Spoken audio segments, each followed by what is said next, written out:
Hi, I'm Katie and welcome to episode 7 of mydenmarktv.com. Today we'll be looking at the best way to get a bargain buy, especially when it comes to bicycles. We'll be filling you in on some of the furniture that Denmark is famous for, telling you all the latest happenings and goings-on from Roskilde Music Festival, and I'll be chatting with my friend Lee Yuan about how she got her scholarship to study in Denmark. But first, did you know that public transport in Denmark is extremely popular because it generally runs on time?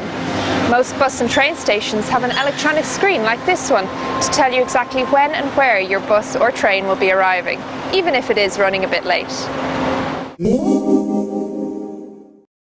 Danes love a good bargain as much as the next person, and because cycling is such an easy way to get around, one of the first things you want to do when you come to the country is get yourself a new bike.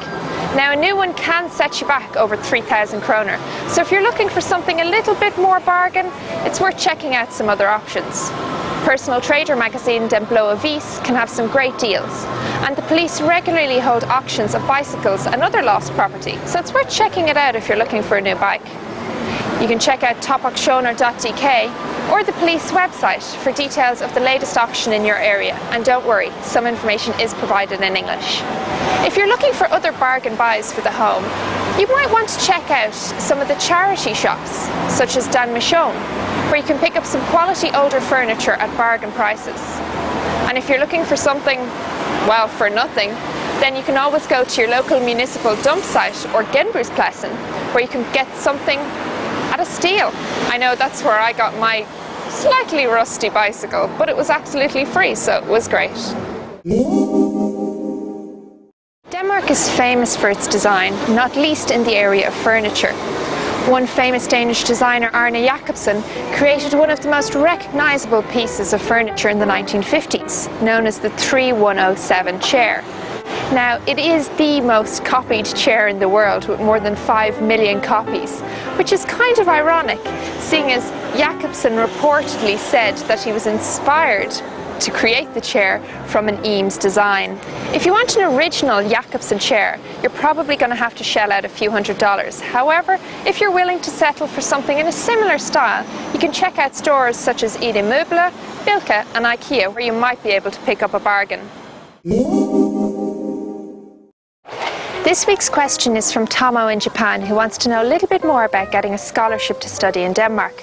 Now, a lot of people want to study here because of the high quality of education, and it did used to be free for everyone. However, there are now tuition fees for those students who come from a non-EU country. But don't worry, Tomo, there is still a way to get that scholarship.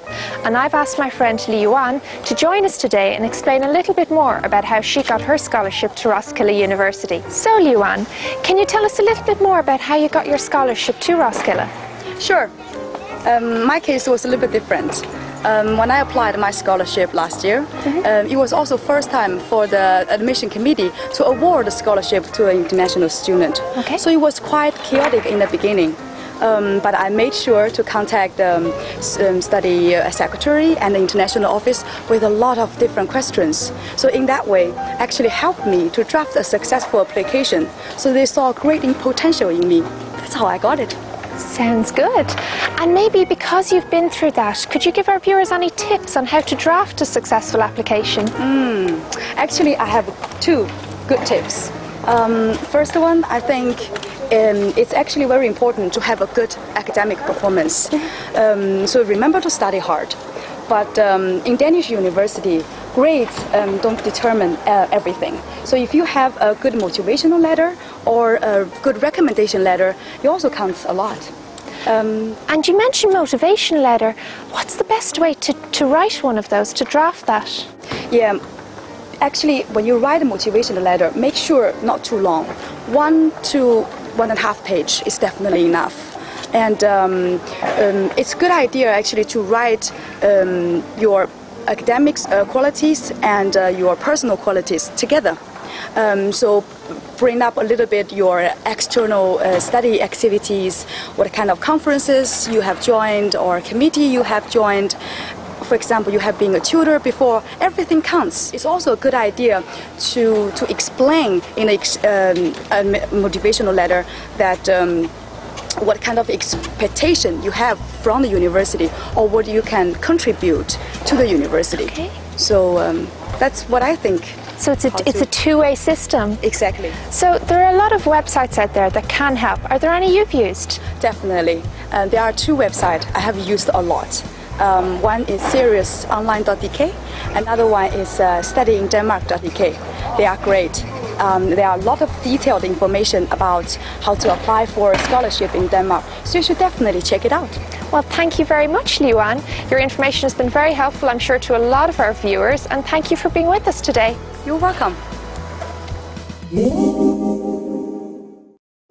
Everyone knows you can come to Copenhagen and enjoy free street music like this, but for something a little bit different, I checked out the Roskilde Music Festival last week and it was fantastic. There was more than 170 bands across 7 stages and 75,000 people having fun in a big field. What a time. It's usually known as a bit of a mudfest because of the unpredictable Danish weather, but thankfully the sun was shining and some people really enjoyed themselves. Sometimes a bit too much. They also got an extra special treat this year when former Nobel Prize winner Muhammad Yunus came on stage and talked to the young people about how they can make a difference in changing the world. Now, it's not his usual crowd, but judging by the way people were running up and hugging him, I think he scored it, he nailed it. That's it for this week, but join us again next week when we'll be looking at the public transport system and giving you tips on how to survive the Danish drinking culture. Until then, remember to check out our website mydenmarktv.com, where you can subscribe to the show or share your favourite episode with your friends. And don't forget, if you have a burning question you'd like to ask us, please get in touch and we'll feature the best question in an upcoming episode. Until then, see you next week.